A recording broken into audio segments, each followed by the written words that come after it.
Hi, everybody. I just wanted to bring to you kind of a fireside feel to a very complicated topic. And this is all about sexual abuse that has happened at any point in your life. We are talking about a one time event like rape or being molested, or chronic ongoing like being abused in your childhood. Whatever it is, in terms of being sexually molested or sexually raped, there is a really unfortunate correlation between those events and getting cancer in your body. This is not a correlation I want you to live out. In fact, the whole purpose of this video is to make it so that correlation does not touch you. I'm going to be appearing on a summit by Carlos Caridad.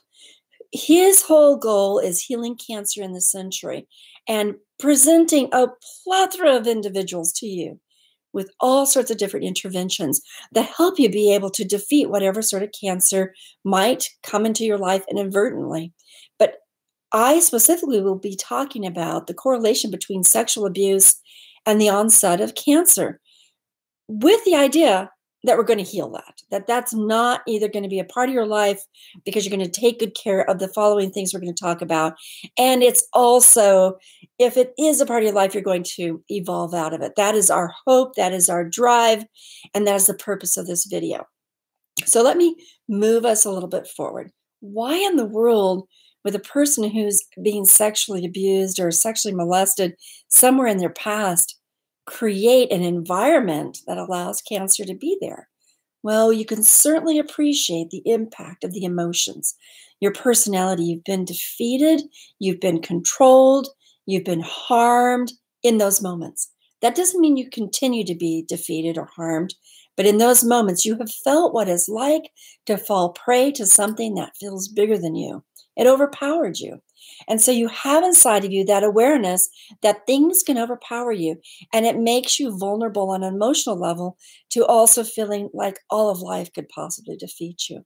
You have to be able to adapt to a life that says, I know that I can be harmed and overpowered, but I also know that I can take charge of my life.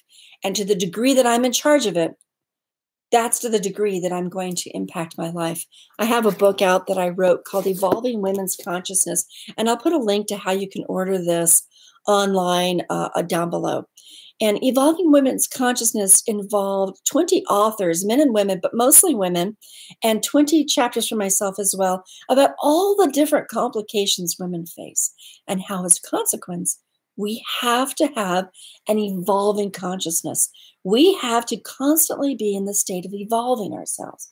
If you have experienced sexual abuse, you have got to evolve yourself out of that experience. Lots of ways of doing that. And in evolving yourself out of that consciousness, you move yourself into a person of predominant power. You're predominantly more powerful than any other influences in your life. Yes, there are some things that can overwhelm, but you want to evolve yourself into being your predominant power, your predominant person in control. That's why I recommend things like learning self-hypnosis, exercising so that you develop that sense of self-discipline, guiding your eating so that, yes, it can be fun and enjoyable, and it can even be stress relieving. But most of the time, it's full of nutrients and antioxidants and all the things that make our body function so well. Sleep.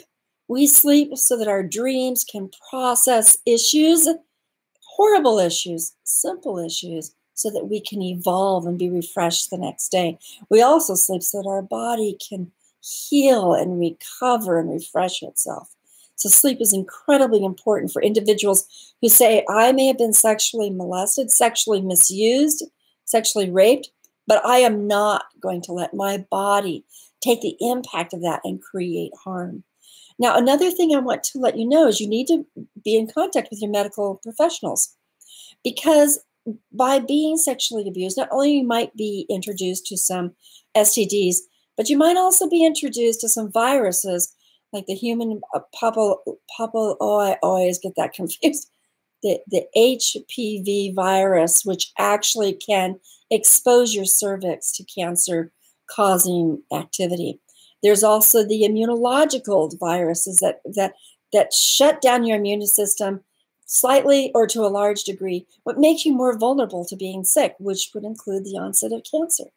So you want to make sure that you go to your doctor and get your body checked out. Let them know what happened to you. It's awful. Now we make our professionals work for us so that we are not further violated. We don't want to be violated by our sense of shame or by our sense of blaming ourselves for what happened. Instead, we evolve to realizing this happened to me. It was not okay. And now I'm going to take charge. So my life moving forward is not me surrendering to that experience. And again, that is associated to evolving women's consciousness. I want to also, put you in touch with, like I mentioned, self-hypnosis, for example. Own Your Own Peace, the KISS method for peaceful living, is also available on Amazon. And again, I'll put the links down below. And this book guides you through about 300 different ways of developing this inner peace. An inner peace is the experience, or many different types of experience, that are not about what's going on in the environment necessarily, but more in terms of what you can create inside yourself very necessarily. So I would suggest this book I like reading it when I'm being stressed, and I wrote it, because it just reminds me. So for example, one of the inner pieces, the most easy to capture inner peaceful moments, is when something just accidentally happens to you that just is like, wow, that's nice. Huh. And what you want to do in that moment, whether it's a butterfly flying by or a hawk I have these red hawks out of the canyon, or a pet that crawls into your lap, or a giggle that you hear as you're walking along the mall, or something, just anything, just a moment, just be present for it. You want to be present for it. You want to think it. You want to feel it and just soak it in. And that gives you a moment of inner peace. And you collect these moments of serendipitous moments of inner peace so that you can activate inside of you a sensitivity to what it means to be in that peaceful zone, even if it's a fraction of a second, even if it's a second. Now, through meditation, through mindfulness, through, like I say, 300 different types of tools, you can cultivate even deeper forms of inner peace. And one of the aspects of inner peace that I'm often shy about sharing with people are the spiritual tools. And I have written a book called Spiritual Paths for Your Successful Life.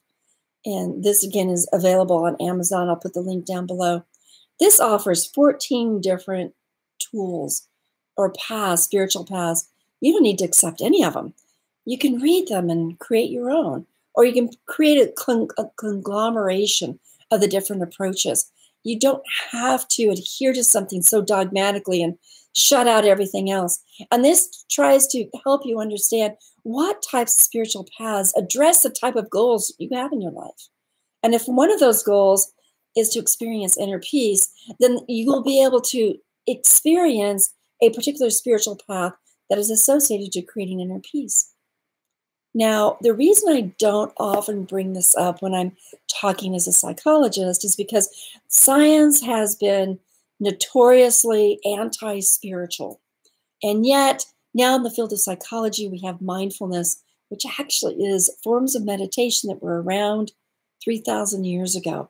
So it's nothing new, but it's an application of spiritual practices that now science is okay with taking on. And in my profession, we really do want to have evidence-based help for people. I mean, it's important because you can get so many screwy sorts of ideas that derail you. But on the other hand, you tapping into your spirituality, whatever you conceive that to be, and expanding that side of you is a part of you evolving yourself in a way that's way outside the traumas and abuse of our days, of our life, of maybe our past, so that you are expanding, in a sense, your soul, something that exists outside your body, beyond your mind, beyond your circumstances. The individuals who have survived horrible situations talk about having some sort of resource that was inside themselves and outside themselves that gave them hope, or gave them a feel that they weren't alone, or gave them a feel that they weren't being abandoned, even though this horrible thing was taking place. And it is those sides of life that you want to experiment with. Now, I'll put another link down to an Inner Peace Summit that I was part of, that was conducted by a wonderful therapist, Julie Carnes, in Australia. She offers spiritual counseling. So she put together about 20 of us practitioners to talk about how to capture inner peace. And since inner peace is one of the ways you shift your body off of the stress hormones, off of the cortisol dumps, off of the adrenals, off of the feelings that are always being re-triggered and being re-traumatized, and into a whole system of being who you are in a peaceful way. This morning I was listening to one of the presenters from the Shift Network blog, and Terry discussed how when you move into your heart, sometimes you move into your heart space without reason. In fact, there may be plenty of reason to not be in your heart, but without reason, or with lacking reasoning. He said it was unreasonable, but I think it's very reasoning that you would be in your heart for a moment. You can do it right now. Just close your eyes and feel your heart. Breathe into the center part of your chest deliberately. Now, move your focus into the center part of your heart. You may find sadness. You may find fear. You may find betrayal, but also you want to find a connection to you having a commitment to yourself, a moment, if you will allow, of self-love, of self-respect, that you do matter.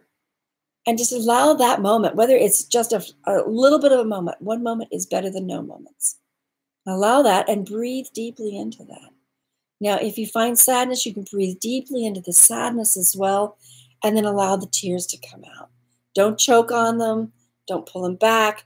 But in the right setting, in the right place, hopefully by yourself, if you need to, or with a really trustworthy loved one, you can breathe into your sad one and expel some of the poisons that you have internalized in your life. Now, just think of it as a matter of poison, because what you've been exposed to through sexual abuse is a toxic situation. And we want you to detoxify. And the fact that there's this correlation between cancer and sexual abuse of about 47%, we want that percentage to not be yours. You are among the 53% that do not have that correlation. That's what we want to make sure. In fact, we want to make sure that that percentage goes down, down, down. So the next time someone takes that correlation, they find that there's a real decrease in that connection. And why? Not because sexual abuse isn't awful, because it is, but because people now learn how to embrace a resilience, embrace the new self with all these plethora of tools. If you're interested in having more detailed information about this, I'll be glad to send you a chapter that's going to be part of the book, Paths to Recovery After Abuse and Trauma. And I'll be glad to send that to you for free. But I do need your email to do that, of course.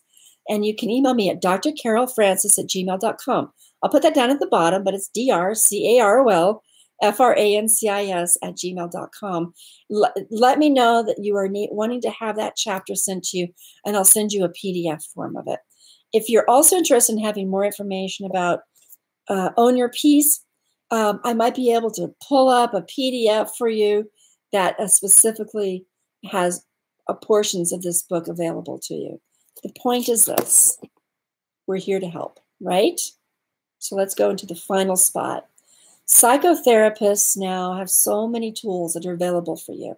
And it does take two people. It's not like you can do all of it on your own. Self-help is amazing. Self-hypnosis is amazing. Learning meditation, amazing. Eating, exercising well, sleeping well, amazingly helpful.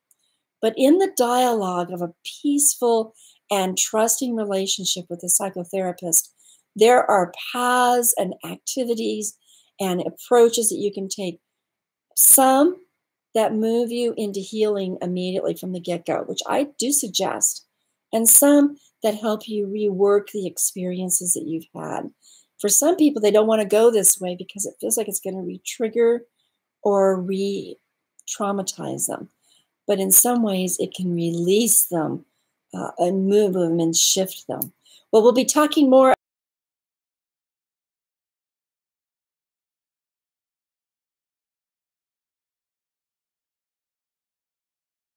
from abuse and trauma. Thanks for joining me. Talk to you later. Bye.